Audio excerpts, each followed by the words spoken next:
quiero darles la bienvenida a todos los que nos visitan eh, este domingo y también a los que nos acompañan por la transmisión en el Facebook. Eh, Quisiéramos leer eh, esta porción de la palabra para el día de hoy, y la pueden poner en la pantalla también.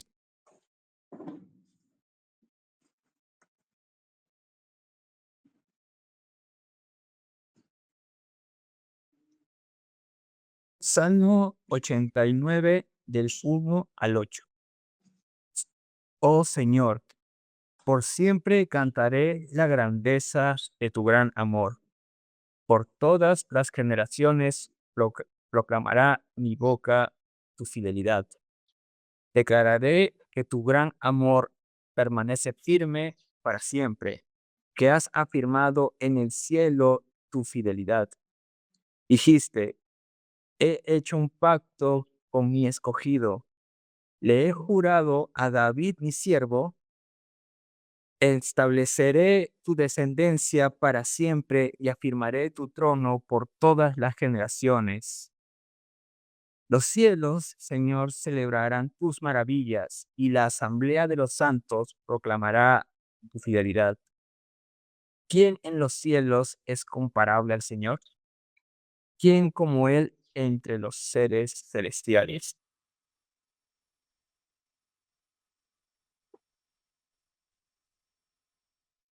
Dios es muy temido en la asamblea de los santos, grande y portentoso sobre cuanto lo rodean. ¿Quién como tú, Señor Dios de los ejércitos, rodeado de poder y de fidelidad? Invitamos al presbítero del Castillo para la predicación del día.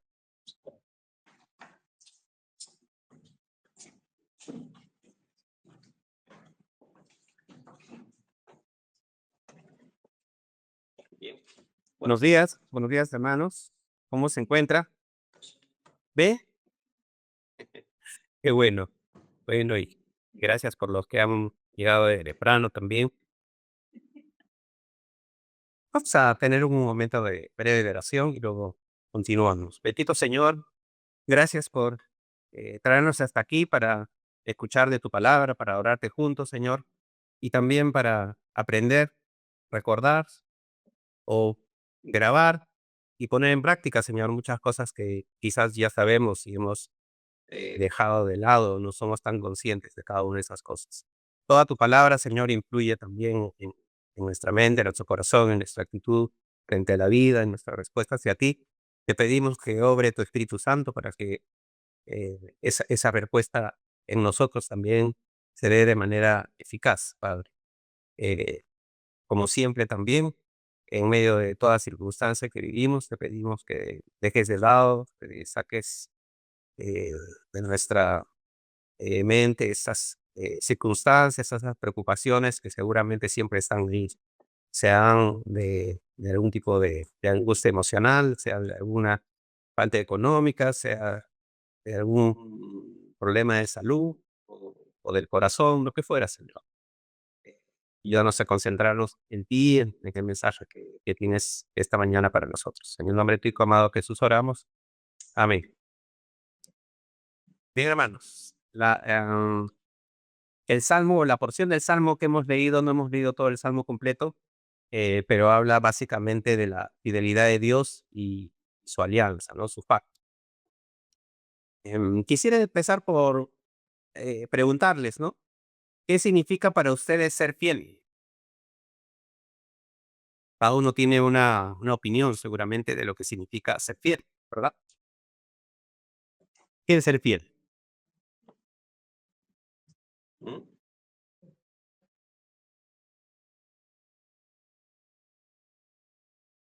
¿Ustedes son fieles? ¿Somos fieles? ¿Nos ha tocado gozar de la fidelidad y también de la infidelidad? ¿O hemos sido nosotros los infieles? A ver, no sé qué está pensando cada uno, ¿no? Este, fidelidad, bueno, podríamos hablar bastante, ¿no? Pero es básicamente mantener la lealtad, ¿no? Mantener la lealtad, cumplir pues los compromisos, las promesas, no traicionar la confianza depositada. Especialmente se ve en relaciones personales, ¿no? Pero también va más allá, es ser exacto con la verdad, ¿no? Ser transparente, y eso implica constancia, honestidad y muchas veces un apoyo así incondicional, ¿no? E incluso podemos ir más allá, ser fiel a sí mismo, ¿no? O a uno mismo, también implica actuar de acuerdo a ciertos valores y principios, ¿no? Tomando decisiones correctas, aprendiendo también de los errores, eh, ser fiel a la verdad, ser, como decía, ser lo más exactos y precisos, ¿no? Y ser fiel a Dios, bueno, no vamos a entrar tanto detalle todavía acá, pero también implica buscar agradarle, ¿no? ¿Y cómo normalmente le agradamos? Pues también obedeciéndole, que significa tenemos que conocer su voluntad, ¿no? Seguir las pautas, ejemplos o normas que nos ha brindado, ¿no?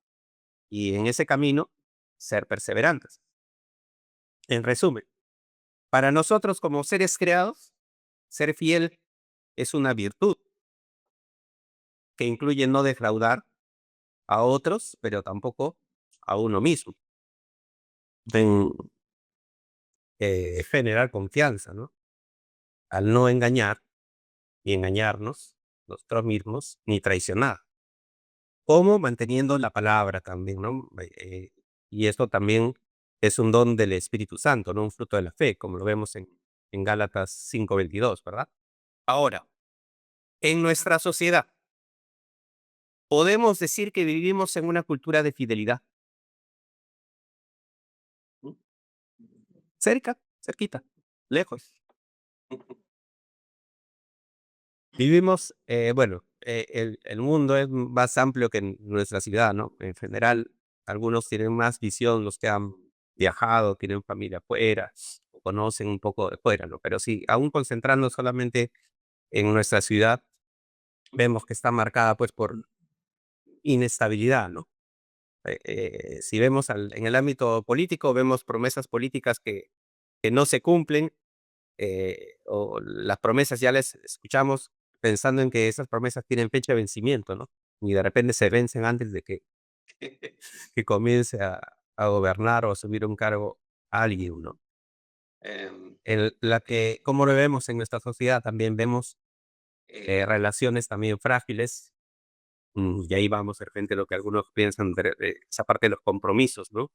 Que se abandonan, contratos que se rompen, palabras que pierden valor y en general una profunda así desconfianza, ¿no? Desconfianza a todo nivel, personal, interpersonal, institucional, si queremos ir más allá, ¿no?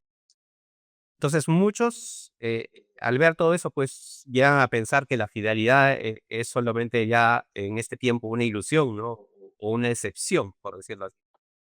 Y en este contexto, el Salmo 89 o parte de él que hemos leído en los primeros 8 versículos, nos confronta con eh, varias enseñanzas, pero una verdad fundamental, ¿no? Que es abiertamente distinta, digamos, ¿no?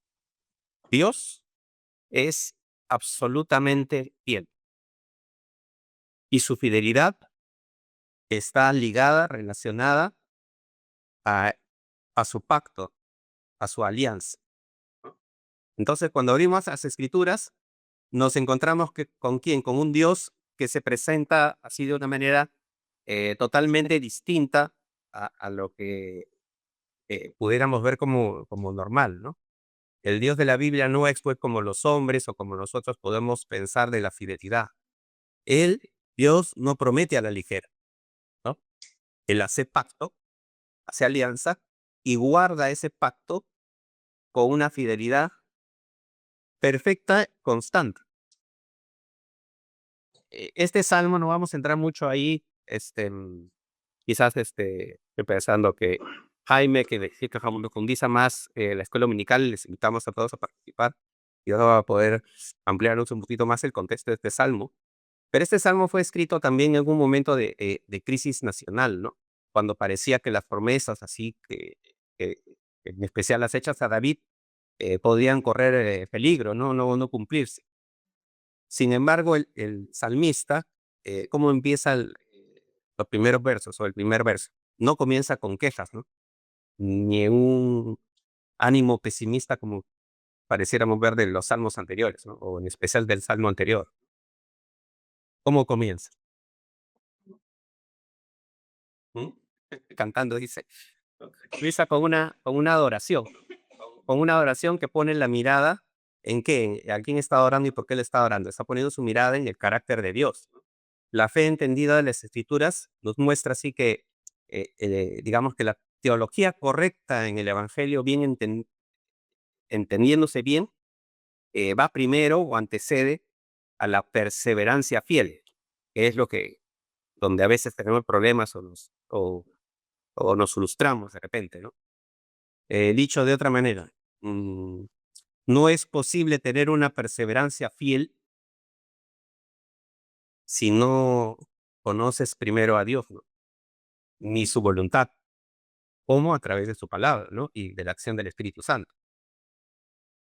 O como dicen algunos de otra forma, ¿no? Nuestros pies no pueden seguir un camino que nuestra mente todavía no ha comprendido pues la ruta. ¿Y quién nos marca esa ruta? La sana doctrina o la enseñanza que está en la palabra. Entonces, vamos a tratar de profundizar un poquito en el tema que nos ha tocado en tres partes. Vamos a empezar con la primera parte, que es la fidelidad de Dios proclamada por su pueblo, que lo vemos así en los primeros dos versículos, ¿no? Y voy a, como son breves, los voy a leer acá completo. Dice, las misericordias de Jehová cantaré perpetuamente, de generación a generación haré notoria su fidelidad con mi boca. ¿Qué uso le damos a nuestra voz? ¿O qué uso le damos a nuestra boca? Bueno, en este tiempo de fiestas más le hemos dado, creo, uso a la boca comiendo, creo, ¿no? No sé cuántas palabras o cuánto tiempo hablamos al día, ¿no? Y en ese hablar habría que incluir lo que texteamos ahora, ¿no? Sí, bien lo que está ahí. Entonces, incluyamos el hablar, el textear. No sé cuánto tiempo empleamos en eso, cuánto tiempo empleamos en el cuidado personal también de nuestro rostro, de nuestra boca, de nuestros labios, en fin.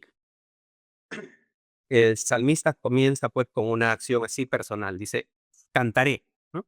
No dice, podría haber dicho, pero no dice pensaré, tampoco dice meditaré, sino dice cantaré. Cuando tú cantas, ¿qué cosa haces? Estás también proclamando algo, ¿no? La fidelidad de Dios no es solamente una doctrina así para afirmar, ni una verdad que debe permanecer en el ámbito privado, ¿no? Y es lo que nos cuesta a veces, ¿no? Hagamos un poco mudos, sino que nos está desde el comienzo el salmista indicando que es para cantar, que es una verdad para proclamar. ¿A quiénes o en cuánto tiempo? Dice generación tras generación. Y aquí vamos a ver eh, las misericordias de Dios, dice, son las que proclamaré, las que cantaré permanentemente. ¿Y qué entendemos por misericordia? Porque ahí también mm, a veces tenemos misericordias viene de una palabra gesed, dice, ¿no? Y gesed es una eh, palabra hebrea así fundamental en la Biblia, ¿no? Que difícilmente, como otras palabras también, se pueden traducir con una sola palabra. O sea, traducir gesed solo como misericordia es reducirlo bastante, ¿no? ¿Por qué? Porque gesed también describe al mismo tiempo que misericordia, amor leal, que es un amor incondicional y una lealtad que permanece firme, como decía al comienzo, a lo largo del tiempo. También gesed transmite la idea de bondad, de misericordia, porque describe la compasión de Dios y su piedad para con su pueblo, ¿no? Y una fidelidad, pero una fidelidad que va más allá de la obligación, ¿no? Porque algunos entendemos ser fiel como la obligación de serlo, ¿no? Es solamente ahí, emocionalmente, digamos, ¿no? Fidelidad también se usa en el contexto de un pacto, ¿no? De una relación duradera que implica también una acción o varias acciones posteriores, ¿no? Y repito ahí, que no es solamente una emoción, sino una conducta de bondad, de indulgencia, de generosidad, de simpatía incluso, ¿no? Y un compromiso así profundo que implica, pues, este pacto, esta alianza, un juramento de ser fiel. No es exclusivamente un sentimiento, es misericordias. Ahí después hay otra palabrita en los primeros versos que dice, haré notoria tu fidelidad en mi boca. Ahí fidelidad usa otra palabra que es emuna, que es otra palabra hebrea que también significa fe, fidelidad, firmeza o constancia, ¿no? Confianza o confiabilidad absoluta. Y también implica convicción, una convicción que viene de dentro, ¿no? Y está relacionada no nuestra fuerza, sino con la confianza en Dios y en el cumplimiento de pactos, ¿no? Ahora, tanto las misericordias de Dios como la fidelidad no dependen de las circunstancias, sino, y esa es la parte importante, del carácter que no cambia, por eso es inmutable, el carácter inmutable de Dios. Desde nuestra perspectiva cristiana, esta fidelidad de Dios no nace de la respuesta humana, ¿no? De nuestra respuesta, sino de la elección soberana de Dios. Y ahí Calvino dijo algo interesante, ¿no? Dios no es fiel, dice, porque el hombre lo merezca, sino porque Él es fiel a Él mismo, ¿no? Ahora, en esta ciudad, aquí solo vivimos en Lima, bueno, diferentes distritos, eh, pero en esta ciudad hay mucho ruido, movimiento. Es una ciudad demandante con el tiempo y saturada de mensajes, ¿no? Por todos lados estamos bombardeados de mensajes, ¿no? Nuestra iglesia, Betel, cada integrante que la conformamos también, está llamada también a ser una comunidad que canta la fidelidad de Dios. Ahora es bonito y a mí me gusta también cuando veo como venía una hermana acá desde la calle y venía entrando y cantando, ¿no? Es bonito cantar, tener esa conexión, ese estado de adoración permanente. Pero no es eh, exclusivo ese comportamiento a hacerlo solamente con música, ¿no? Sino también a través de mostrar, nosotros mostrar una vida agradecida, mostrar ante los demás una vida agradecida. Y de esa manera también de alguna manera estamos proclamando, cantando, y a eso se suma las palabras que podamos usar, ¿no? La gratitud cristiana es, mm, cuando venimos a orar en los cultos de oración, tratamos de enfatizar no solamente los pedidos, sino también eh, la gratitud, ¿no? Por las oraciones escuchadas, sea por las respuestas prontas o por las que sabemos que en algún momento se van a dar bajo la soberanía de Dios también. Pero la actitud cristiana en general es un acto que va contra la cultura, ¿no? O lo razonablemente lógico. ¿Por qué? Porque nosotros damos gracias a Dios no por lo que todo va bien, porque si no, pues a veces daríamos gracias y otras veces no daríamos gracias, ¿no? Nosotros damos gracias a Dios incluso cuando todo no va bien. ¿Por qué? Porque sabemos, debemos tener grabado ahí y el por qué, esta verdad que dice que Dios es fiel. Entonces, cuando damos gracias a Dios, estamos declarando que Dios sigue en el trono, ¿no? Sigue siendo el Señor, es el soberano, ¿no? Decimos Dios está en el control de todo, con frecuencia, ¿no? Y es cierto. Entonces, preguntémonos por un momento, ¿no? Nuestra vida, como la estamos llevando, tiene oportunidad también de proclamar la fidelidad de Dios o pues, solamente se hace con más fuerza a través de nuestros labios los domingos. Ahora, esta proclamación, este cantar también no surge del aire, ¿no? El salmista aquí no es que simplemente se sienta optimista, ¿no? Es más bien porque su fe, como debe ser la nuestra, está así enraizada, apoyada, anclada sobre algo más sólido. Y eso nos lleva justamente a este segundo punto, que es la fidelidad de Dios se fundamenta ¿en qué? En su pacto, ¿no? Y ahí están los versículos 3 y 4. Hice pacto con mi escogido, juré a David mi siervo, diciendo, para siempre confirmaré tu descendencia y edificaré tu trono por todas las generaciones. Muchos hoy en día eh, viven con, quizás en un momento nosotros también, con miedo al compromiso. Por eso decía un poco de las relaciones a veces se vuelven desechables, ¿no? La membresía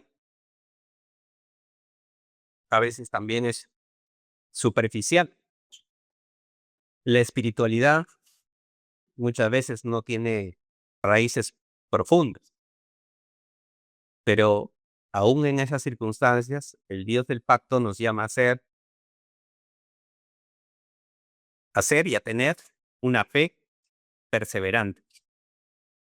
O sea, ser parte de una iglesia local no es un arreglo conveniente, ¿no? No es es una respuesta así agradecida al Dios que se comprometió, que hizo un pacto, una alianza primero con nosotros, el primero. Entonces hay una respuesta agradecida que tiene que ver y se manifiesta después también en congregarnos, en formar esta congregación, ¿no? Aquí en estos versículos ya no habla el salmista como al comienzo, sino por los tiempos en que se habla, y si ven los versos más abajo, sí está hablando el salmista de él mismo, ¿no? Pero aquí, en los tiempos que está hablando, el que está hablando ya es Dios, y Dios habla en términos de pacto, no es un acuerdo entre iguales, sino hay una alianza soberana que es establecida, sabemos, por su gracia. Como empieza el texto, dice, mi escogido. Mi escogido es un lenguaje de elección divina. Dice también para siempre. Dice con claridad algo que ya hemos mencionado, que hay una estabilidad absoluta. Entonces, desde, bueno, aquí hablamos de un pacto davídico, si quieres, ¿no? Pero desde la teología entendemos que este pacto tiene su cumplimiento pleno en el nuevo pacto en Cristo, ¿no? Donde la fidelidad de Dios se manifiesta no solamente en promesas, sino, como hemos visto justo coincidentemente en mes anterior, en una cruz y en una tumba vacía. Entonces, Dios promete establecer el linaje de David para siempre. Y sabemos que esa promesa no se cumple plenamente pues, solamente en reyes humanos, ¿no? Sino en Jesucristo, el Hijo de David. Entonces, Dios no rompe su pacto aun cuando su pueblo falle. Esa es la base de nuestra seguridad. El pacto no es un tema secundario, ¿no? Es una de las columnas fundamentales también de la escritura. Un pacto es una relación soberana establecida por Dios, que sabemos que es sostenida por su gracia, garantizada también por su palabra. Entonces, Cristo guarda el pacto que nosotros quebrantamos, ¿no? Damos Vemos por un lado también que hay muchos casos de personas eh, que viven así con este miedo al abandono, ¿no?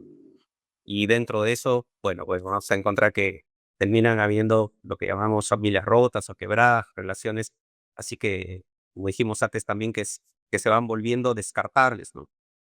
Y iglesias a veces también que terminan siendo tratadas como servicios.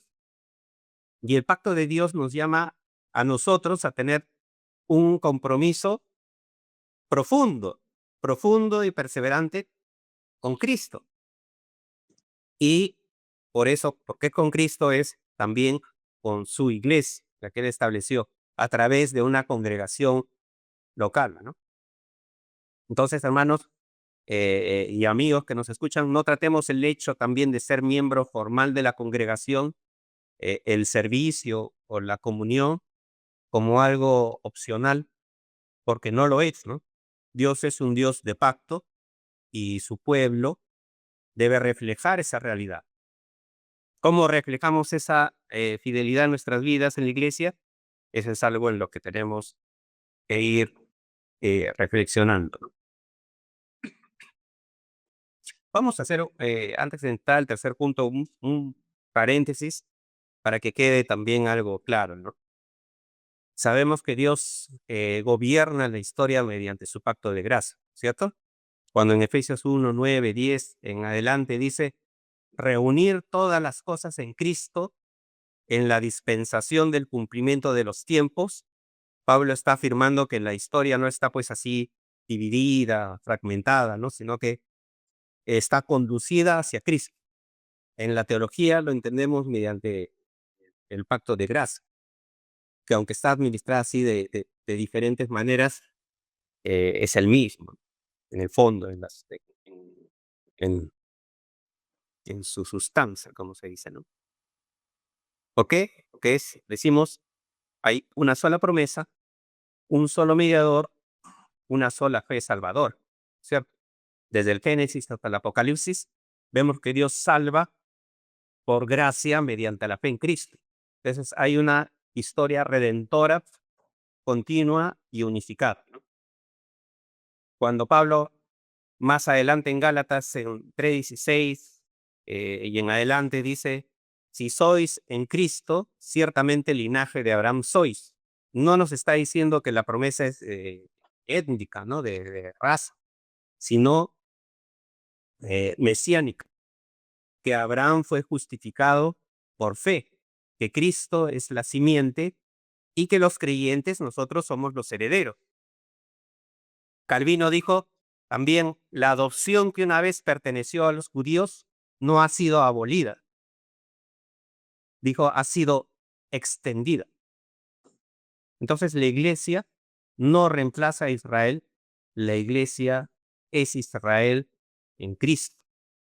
A veces hay mucha confusión, no vamos a profundizar tanto por ahí hoy, pero las promesas de Dios no se cancelan, las promesas de Dios se cumplen. Cristo no divide así al pueblo de Dios, ¿no? Los une más bien, y hay continuidad y cumplimiento. En Hebreos 8, del 6 a 13 también, Pablo nos habla dice, un mejor pacto, dice, establecido sobre mejores promesas. No nos está hablando también de un segundo, tercero, cuarto, quinto pacto, de un plan B tampoco, sino de la culminación del pacto de gracia, dice, con un mejor mediador, Cristo, con un mejor sacrificio, una vez y para siempre, y con una mejor aplicación, ¿no? Que es la ley, pero la ley escrita en el corazón, ¿verdad? Por eso es que también debemos leer el Antiguo Testamento así con discernimiento, porque algunos a veces podemos pensar que estuviera obsoleto y no es que es obsoleto, sino que es preparatorio, sería la palabra. O sea, el nuevo pacto ya está en vigor, la iglesia vive bajo esas bendiciones de ese nuevo pacto. Nuestra esperanza siempre descansa y debe seguir descansando en la fidelidad de Dios del pacto. No así porque hay muchos esquemas proféticos, ¿no? Por eso nosotros tenemos seguridad de salvación. No somos así no sé qué diría, otro paréntesis, no somos una pausa, digamos, en la historia. Somos el pueblo redimido de Dios en unidad de la iglesia. En toda la escritura que leemos el Antiguo Testamento también y los personajes que en ellas se indican, todas ellas apuntan a la centralidad de Cristo. El bautismo y la cena del Señor son las señales vivas del pacto, los sacramentos. Entonces, en esta historia gloriosa, podríamos decir, de la gracia, de la gracia soberana, hay un solo Dios, un solo pacto, un solo pueblo, un solo Salvador, y ese Salvador es Jesucristo, que justamente es el mediador del nuevo pacto, ¿no? Y ahí vamos a cerrar el paréntesis y continuar, ¿no? Antes de entrar al tercer punto. Ahora, hay una anécdota conocida o una ilustración, digamos, de la situación entre, digamos, una anciana y su hijo, ¿no? Donde la anciana temerosa de Dios, pues, que se siente agradecida y muestra y manifiesta todas las bondades y bendiciones de Dios y cómo sabe que confía en Dios y tiene una fe plena, ¿no? Y el hijo es más escéptico, ¿no? Cansado de escucharle tanta gratitud a alguien que ciertamente no conoce, eh, termine diciéndole, pues, ¿qué va a estar Dios pensando en un alma como la tuya dentro del universo? Y un poco menospreciando, ¿no? ¿Qué va a tener el tiempo o la memoria para fijarte tú en un punto en el universo y la cantidad de habitantes de la Tierra para y la deja, pues, como dicen, en un primer momento sin palabras, ¿no? Al anciano. La anciana más tarde, reflexionando, le dice, ¿que he estado pensando en eso? Pues sí, pues tiene razón, ¿no? Es realmente un punto, algo insignificante, pero ¿sabes qué? Dice, si mi alma se pierde, Dios pierde más.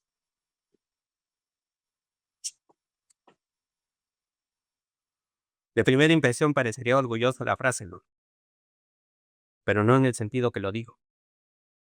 Y tiene razón, porque ella se estaba enfocando en que es cierto, yo soy algo insignificante seguramente, pero Dios ha hecho una promesa de salvación. Así que si Él no es fiel a su palabra, si se rompe su palabra, si se rompe su credibilidad, pues ¿quién pierde más? ¿Yo que pierdo mi alma o el que pierde su reputación? Ya no es Dios. Tenía razón por ese lado, ¿no? Bien, ahora bien, alguien así podría preguntarse también, ¿no? Y si las circunstancias parecen contradecir estas promesas del pacto, ¿no? De esta alianza, ¿no? Y si el mundo pareciera ser mis circunstancias, ¿no? Tú no lo entiendes, parecen más fuertes que la iglesia.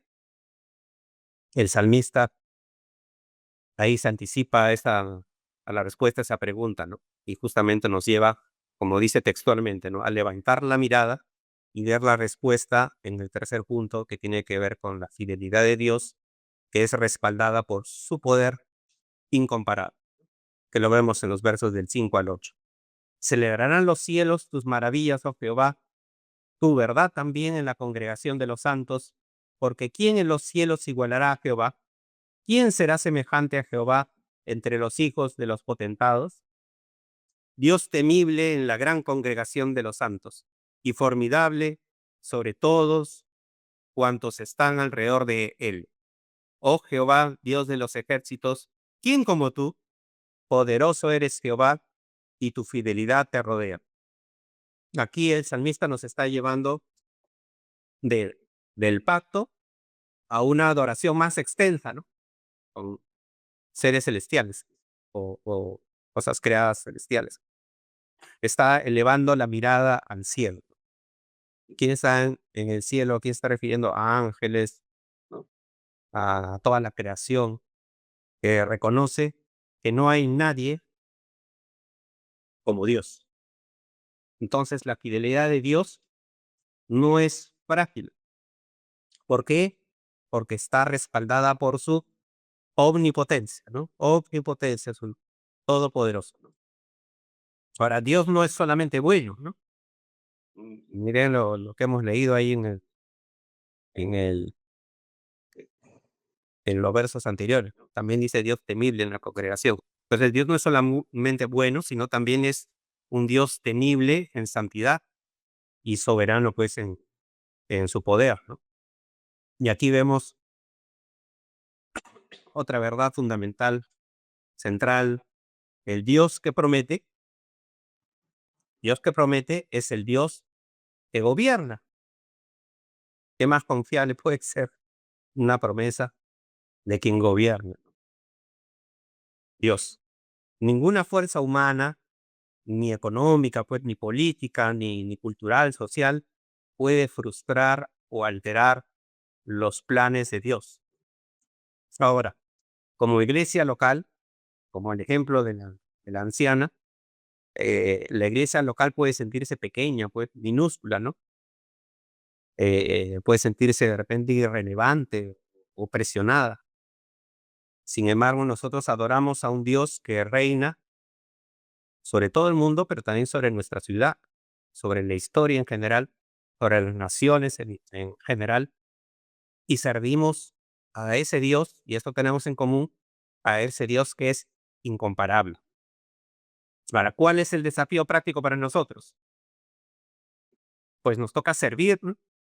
Nos toca evangelizar, nos toca adorar con confianza, no porque el medio, no porque la sociedad o no porque nuestra ciudad sea receptiva también o tolerante con el mensaje o las acciones, ¿no? Sino porque Dios es fiel y Dios es poderoso.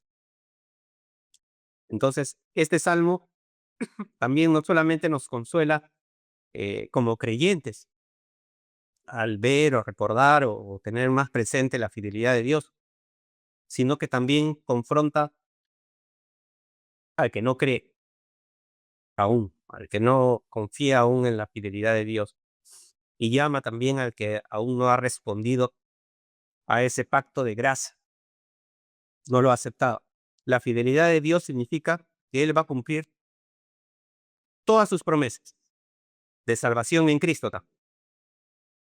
pero también significa que cumplirá sus advertencias de juicio. No nos gusta escuchar esa parte, pero es lo que dice la palabra. Si hoy estás lejos de Cristo, hay una buena noticia, ¿no? Dios ha sido enviado, Dios ha enviado a su Hijo, siendo fiel en cumplimiento a sus promesas, a su pacto. Y Cristo también, en cumplimiento a ese pacto, también perfectamente murió por los pecadores infieles como nosotros. Por eso es que hoy día Dios también te ofrece vida en Cristo, no porque seas tú fiel, sino porque Él es fiel. Entonces Cristo murió por pecadores, resucitó victorioso y también nos llama hoy, te llama hoy al arrepentimiento y a la fe. La pregunta pues nunca ha sido y no es si Dios será fiel. La pregunta es, ¿responderás tú en arrepentimiento y fe? No pospongamos esa respuesta de entrega a- al al Dios fiel que nos llama. Si oyeres hoy su voz, no endurezcáis vuestros corazones, dice Hebreo 3:15. Entonces, en conclusión, en una sociedad así inestable, como decíamos al comienzo, Dios sigue siendo fiel. En una iglesia imperfecta, Dios permanece fiel. En un mundo que rompe promesas sin importar que te acuerdes de eso mañana, Cristo dice es el amén de todas las promesas de Dios. En 2 Corintios 1:20 dice, porque todas las promesas de Dios son el sí y en el amén, por medio de nosotros, para la gloria de Dios. Entonces recordemos esto, ¿no? Vivamos con gratitud, caminemos en compromiso y proclamemos hacia adentro de nosotros y hacia afuera de nosotros que fiel es Dios, el Dios del pacto. Vamos a tener un momento de oración. Bendito Padre Celestial, gracias Señor por tu palabra manifestada, Señor, en este salmo, que nos recuerda que tú eres fiel en todo tiempo, Padre, que tú has establecido un pacto por tu propia voluntad, y que tú no rompes tus promesas, que éstas permanecen para siempre. Bendito Dios, ayúdanos a tener más fe, a poder también, sabiendo esto, apropiarnos de esas promesas que están ahí para nosotros, que sean nuestra fortaleza en esos momentos de tribulación, de cualquier circunstancia, pero que nunca el enemigo pueda sacar de nuestra cabeza de que a pesar de nuestros tropiezos, de nuestras circunstancias, Señor, o de que todo pareciera andar mal, tú no estás ahí presente, tú no tienes ya un plan para nosotros. Que sepamos siempre que tú nos has salvado y nos queda esperar en ti, Señor. Nos queda seguir manifestando esa confianza, siempre con gratitud ante aquel que ya sacrificó todo lo que tenía y hizo todo lo que tenía que hacer para dar cumplimiento a su palabra. Ayúdanos a devolver de parte nuestra, de parte de nuestra mente, de parte de nuestras acciones, de nuestro corazón, de todo nuestro ser, esa respuesta que solamente podemos dar, Padre, a través de la acción también de tu Espíritu Santo. Nos sirva de fortaleza, de crecimiento también, para caminar, para andar, para guiar a otros y para dar testimonio de ti en todo tiempo.